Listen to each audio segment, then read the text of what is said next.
नमस्कार, कैसे हैं आप लोग। मैं Shivakant sir scholar with Shivakant के यूट्यूब के प्लेटफॉर्म पर आप सभी का हार्दिक स्वागत करता हूं।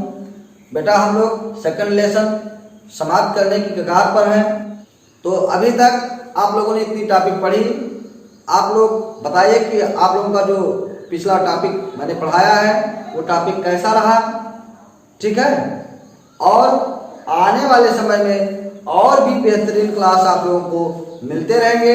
बस आपको करना क्या है कि आप इस चैनल पर बने रहें, लोगों के साथ शेयर करते रहें, लाइक करते रहें, कि जिससे मेरा उत्साह बरकरार रहे और जितने ज़्यादा से ज़्यादा लोग आपको जुड़ेंगे उसके साथ मैं आपको क्लास प्रदान करूंगा। ठीक है, तो आज हम लोग पढ़ेंगे, वो हम लोग पढ़ रहे थे एप्लीकेशन ऑफ गॉस लॉ, और उसमें आज हम लोग पढ़ेंगे एक समान रूप से आवेशित गोलीय कोश के कारण वैद्युत क्षेत्र की तीव्रता। एक समान रूप से आवेशित गोलीय कोश के कारण वैद्युत क्षेत्र की तीव्रता, electric field intensity due to uniformly charge spherical shell. ठीक है, तो बेटा इसमें क्या है कि मान लीजिए माना कैपिटल आर त्रिज्या का एक विलगित गोलीय कोश है। माना कैपिटल आर त्रिज्या का एक विलगित गोलीय कोश है जो प्लस क्यू आवेश से एक समान रूप से आवेशित है। अब हमें कोश के पृष्ठ पर, कोश के बाहर और कोश के भीतर वैद्युत क्षेत्र की तीव्रता ज्ञात करनी है। ठीक है, क्या कहेंगे कि माना कैपिटल आर त्रिज्या का एक विलगित गोलीय कोश है जिस पर प्लस क्यू आवेश एक समान रूप से वितरित है। हमें कोश के बाहर, कोश के पृष्ठ पर तथा कोश के भीतर वैद्युत क्षेत्र की तीव्रता ज्ञात करनी है। ठीक है, तो आइए इस चीज को हम बोर्ड पर लिखें। हाँ, तो सबसे पहले हम लोग कोश के बाहर ज्ञात करेंगे। ठीक है, तो बेटा देखेंगे माना कैपिटल आर त्रिज्या का एक विलगित गोलीय कोश है। माना कैपिटल आर त्रिज्या का एक विलगित गोलीय कोश है जिस पर प्लस क्यू आवेश, ये प्लस क्यू आवेश एक समान रूप से ऐसे क्या हो गया, वितरित हो गया। प्लस क्यू आवेश एक समान रूप से वितरित हो गया।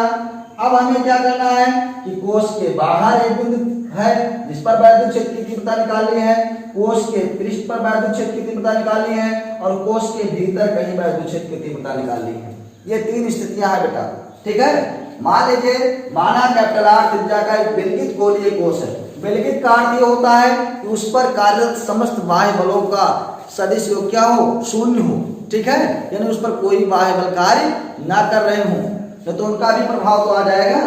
तो माना कैपिटल आर त्रिज्या का एक विलगित गोलीय कोश है जिस पर प्लस क्यू आवेश एक समान रूप से वितरित है। हमें कोश के बाहर, कोश के पृष्ठ पर, कोश के बाहर, कोश के पृष्ठ पर तथा कोश के भीतर वैद्युत क्षेत्र की तीव्रता ज्ञात करनी है।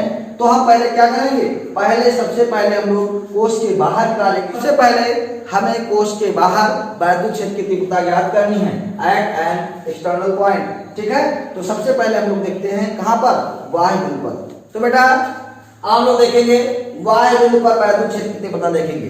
तो बाह्य बिंदु की जैसे मान लीजिए कोई कैपिटल आर त्रिज्या का विलगित गोलीय कोश है जिसका केंद्र क्या है, वो है, और इस पर प्लस क्यू आवेश एक समान रूप से वितरित है। अब इसके केंद्र, इस आर को हम इधर डिनोट करते हैं, ये भाई आर हर जगह तो ये बराबर होगा। अब इसके केंद्र वो से स्मॉल आर दूरी पर, स्मॉल आर दूरी पर एक बिंदु पी है जिस पर हमें वैद्युत क्षेत्र की तीव्रता ज्ञात करनी है। बस शर्त ये small are is greater than capital R. भाई स्मॉल आर की दूरी ज्यादा है और कैपिटल आर की दूरी क्या है, कम है। तो हम क्या करेंगे, इस गोलीय कोश के एक समकेंद्री स्मॉल आर त्रिज्या का एक हम क्या खींचते हैं, गोलीय गॉसियन पृष्ठ खींचते हैं। तो हम क्या करते हैं, एक गॉसियन पृष्ठ ऐसे खींच देंगे। इस स्मॉल आर त्रिज्या का एक गॉसियन क्या खींच देंगे, पृष्ठ खींच देंगे। क्लियर। और जब गॉसियन पृष्ठ खींच देंगे तो हम बिंदु पी के चारों ओर एक क्षेत्रफल अवयव हम डीए पर विचार करेंगे। पूरे पर विचार नहीं करेंगे, एक सूक्ष्म भाग डीए पर विचार करेंगे। तो बेटा गोलीय पृष्ठ या बेलनाकार पृष्ठ का जो क्षेत्रफल वेक्टर होता है वो उस तल के क्या होता है, लंबवत होता है। तो डीए आपका ये हो जाएगा। और बेटा प्लस क्यू आवेश है तो इस प्लस क्यू आवेश के कारण जो वैद्युत क्षेत्र की तीव्रता ई होगी वो इसी से दूर हो जाएगी, माने इस से दूर हो जाएगी। तो इस प्रकार से ई और डीए दोनों एक ही दिशा में हो जाएंगे। ठीक है, तो हम क्या करेंगे कि क्षेत्रफल अवयव डीए से होकर गुजरने वाला वैद्युत फ्लक्स फाई बराबर close surface integral E dot DA. क्यों? अब ई डॉट डीए बराबर क्या होगा? ई डीए कॉस थीटा, थीटा की वैल्यू 0 हो जाएगी, कॉस 0, और ई और क्लोज सरफेस इंटीग्रल डीए, और डीए मतलब ए, और ए मतलब एरिया, एरिया इसकी हो जाएगी कितनी? आर त्रिज्या है, और इस गोले की जो गोले का जो पृष्ठीय क्षेत्रफल होता है क्या? 4 पाई आर स्क्वायर होता है। और उसके बाद गॉस अब थ्योरम अप्लाई कर देंगे, उसके बाद ई की वैल्यू हमको पता हो जाएगी। ठीक है, तो आइए इसे हम बोर्ड पर देखते हैं। तो देखेंगे बेटा, इस भाषा को आप लोग, लैंग्वेज को आप लोग नोट कर लीजिए अपनी कॉपी में। ठीक है, वीडियो रोक लीजिए और इसको लिख लीजिए। तो क्या है कि माना आवेशित गोलीय कोश के केंद्र O से, माना आवेशित गोलीय कोश के केंद्र O से स्मॉल r दूरी पर एक बिंदु क्या है? P है, जिस पर वैद्युत क्षेत्र की तीव्रता हमको ज्ञात करनी है। माना आवेशित गोलीय कोश के केंद्र O से स्मॉल r दूरी पर एक बिंदु P है, जिस पर वैद्युत क्षेत्र की तीव्रता हमें ज्ञात करनी है। बिंदु P से होकर गुजरने वाला स्मॉल r त्रिज्या का समकेंद्री गॉसियन गोलीय पृष्ठ खींचते हैं तथा बिंदु P के चारों ओर एक क्षेत्रफल अवयव डीए पर विचार करते हैं। क्यों? अब जब डीए पर विचार करेंगे तो डीए की जो दिशा होगी इस गोलीय पृष्ठ के लंबवत होगी, और प्लस क्यू आवेश के कारण जो वैद्युत क्षेत्र की तीव्रता होगी वो इससे दूर होगी। इस प्रकार ई और डीए एक ही दिशा में हो जाएंगे। ये बात लिखवा नहीं रहे हैं, इसको सुन लीजिए। ई और डीए दोनों एक ही दिशा में हो जाएंगे। इस प्रकार से इनके बीच बनने वाला कोण कितना हो जाएगा? 0 हो जाएगा। ठीक है, तो हम क्षेत्रफल अवयव डीए से होकर गुजरने वाला वैद्युत फ्लक्स, अब वैद्युत फ्लक्स डी फाई बराबर हो जाएगा ई डॉट डीए, है ना। तो संपूर्ण पृष्ठ से देखेंगे, संपूर्ण पृष्ठ से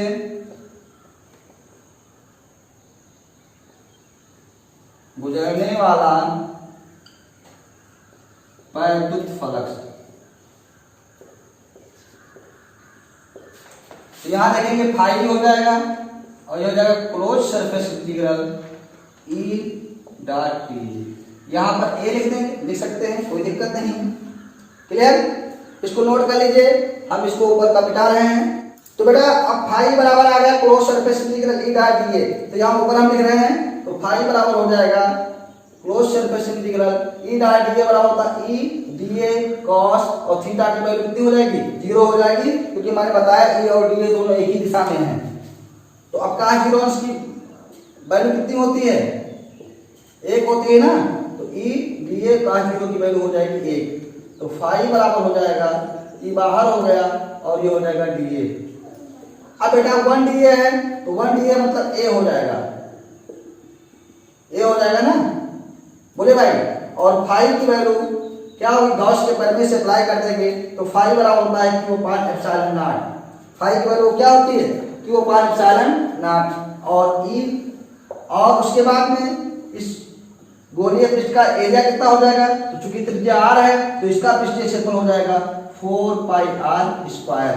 तो बेटा ई बराबर आ जाएगा, जब वैल्यू निकालेंगे तो 1/4 pi epsilon naught Q upon R square. ये चीजें आपको पता होगी। कंफर्म?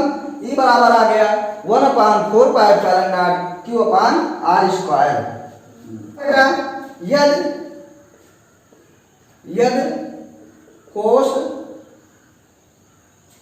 यदि कोश का पृष्ठ घनत्व सिग्मा हो तो सिग्मा बराबर बेटा क्या होता है? Q अपान ए होता है। सिग्मा बराबर क्या होता है? Q अपान ए होता है। तो Q की अगर वैल्यू निकालें तो हो जाएगा सिग्मा इंटू ए। अब इस पृष्ठ की तो एरिया देखी जाएगी, इस पृष्ठ की एरिया नहीं देखी जाएगी, क्योंकि पृष्ठ घनत्व इसका देखा जाएगा। ठीक है भाई, ये तो कोई पहले दिया नहीं था, दिया तो यही आपका था कि गोलीय कोश कैपिटल आर त्रिज्या का, तो यानी कि उसी की एरिया दिखी जाएगी। तो Q बराबर आ जाएगा सिग्मा और इसकी वैल्यू आ जाएगी 4 पाई आर स्क्वायर। तो वहां रख देंगे, तो E बराबर आ जाएगा क्या? 1/4 पाई एप्सिलॉन नॉट, और क्यू की वैल्यू क्या आ जाएगी, sigma into 4 pi are square upon small are square. 4 pi से 4 पाई क्या हो जाएगा, कैंसिल हो जाएगा, ई बराबर आ जाएगा sigma upon epsilon naught r square बटे आर स्क्वायर। ठीक है, जहाँ small are is greater than क्या है, कैपिटल आर। तो अब बेटा ये आ गया कोश के बाह्य बिंदु पर। तो ध्यान देंगे कोश के बाह्य बिंदु पर जो वैद्युत क्षेत्र की तीव्रता होती है वो ई प्रपोर्शन 1/r² की होती है। किसी गोलीय कोश के बाहर की वैद्युत क्षेत्र की तीव्रता होती है वो ई प्रपोर्शन 1/r² होती है। ठीक है, कहिएगा तो ग्राफ बना देंगे। हाँ बेटा, तो ध्यान देंगे अब हमको देखना है कोश के पृष्ठ पर। तो कोश के पृष्ठ पर अगर यहां से निकालना चाहें तो इसी स्मॉल आर, क्योंकि जब ये बिंदु कहाँ आएगा, पृष्ठ पर आएगा, तो स्मॉल आर और कैपिटल आर बराबर हो जाएंगे, है ना। स्मॉल आर और कैपिटल आर क्या हो जाएंगे, बराबर हो जाएंगे। तो स्मॉल आर के जगह पर कैपिटल आर रखते हैं, ये आ जाएगा। अगर इससे प्राप्त करना चाहेंगे तो देखेंगे कि कोश के पृष्ठ पर, कोश के पृष्ठ पर, तो कोश के पृष्ठ पर अगर देखा जाएगा तो ई बराबर आ जाएगा, तो स्मॉल आर किसके बराबर हो जाएगा, कैपिटल आर के। तो ये बराबर आ जाएगा सिग्मा अपॉन एप्सिलॉन नॉट, और आर स्क्वायर है और स्मॉल आर के जगह पर भी कैपिटल आर रख दें, ये कैंसिल हो गया, तो ई बराबर आ जाएगा सिग्मा अपॉन एप्सिलॉन नॉट। तो इसका मतलब ये हुआ कि पृष्ठ पर ये जो दूरी है इस डिस्टेंस पर निर्भर नहीं करता है। ठीक है, फिर है भीतर। तो जब भीतर देखेंगे तीसरी कंडीशन, हम लोग देखेंगे कोश के भीतर, तो वही है माना कैपिटल आर त्रिज्या का एक विलगित गोलीय कोश है जिस पर प्लस क्यू आवेश एक समान रूप से क्या है, वितरित है। कोश के भीतर एक बिंदु क्या है, पी डैश है, जिस पर हमें वैद्युत क्षेत्र की तीव्रता ज्ञात करनी है। तो हम क्या करेंगे, इस गोले के संकेंद्री, इस गोलीय कोश के संकेंद्री पी डैश से गुजरने वाला एक क्या खींचेंगे, एक गोलीय गॉसियन पृष्ठ खींचेंगे। ठीक है, तो जब गोलीय गॉसियन पृष्ठ खींचेंगे तो उसके बाद जब थ्योरम अप्लाई करेंगे तो ये हो जाएगा क्या, क्योंकि अब कोश के भीतर कोई आप आवेश देंगे तो वो सीधे पृष्ठ पर, किसी चालक को जब आप आवेश देंगे तो उसके पृष्ठों पर एक समान रूप से क्या हो जाएगा, वितरित हो जाएगा। ठीक है, यानी कोई भीतर आवेश नहीं होगा। तो जब भीतर आवेश नहीं होगा तो फाई बराबर close surface integral E dot D A. अब फाई बराबर क्या होता है, क्यू अपॉन एप्सिलॉन नॉट, और ये हो जाएगा क्या, ई डी ए, और यही कॉस 0 हो जाएगा। अब बेटा क्यू अपॉन एप्सिलॉन नॉट और ई, और उसके बाद मान लीजिए ये त्रिज्या मान लीजिए स्मॉल आर है, स्मॉल आर मान लीजिए, तो आ जाएगा E into 4 pi small are square. अब बेटा क्योंकि कोश के भीतर कोई आवेश नहीं है, तो कोश के भीतर कोई आवेश नहीं तो क्यू का मान 0 हो जाएगा, क्योंकि कोश जो परिमेय लगता है वो परिबद्ध आवेश पर ही लागू होता है। तो क्यू का मान 0, Q upon epsilon naught E into 4 pi are square. तो जब ई की वैल्यू निकालेंगे तो ई की वैल्यू आ जाएगी क्या, 0। समझ रहे हैं। तो इसका मतलब ये हुआ कि कोश के भीतर जो वैद्युत क्षेत्र की तीव्रता होगी वो क्या होगी, 0 होगी। ठीक है, कोश के भीतर जो वैद्युत क्षेत्र की तीव्रता होगी वो क्या होगी, 0 होगी।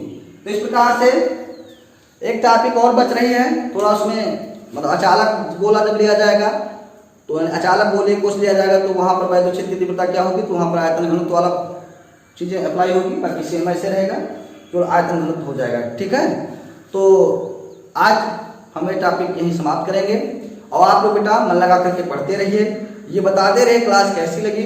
ठीक है, कोई सुझाव हो तो आप हमारे नंबर पर, या कोई बातचीत हो तो आप इस नंबर पर सूचना दे सकते हैं 9838772230 पर। ठीक है, आपकी समस्या का समाधान किया जाएगा।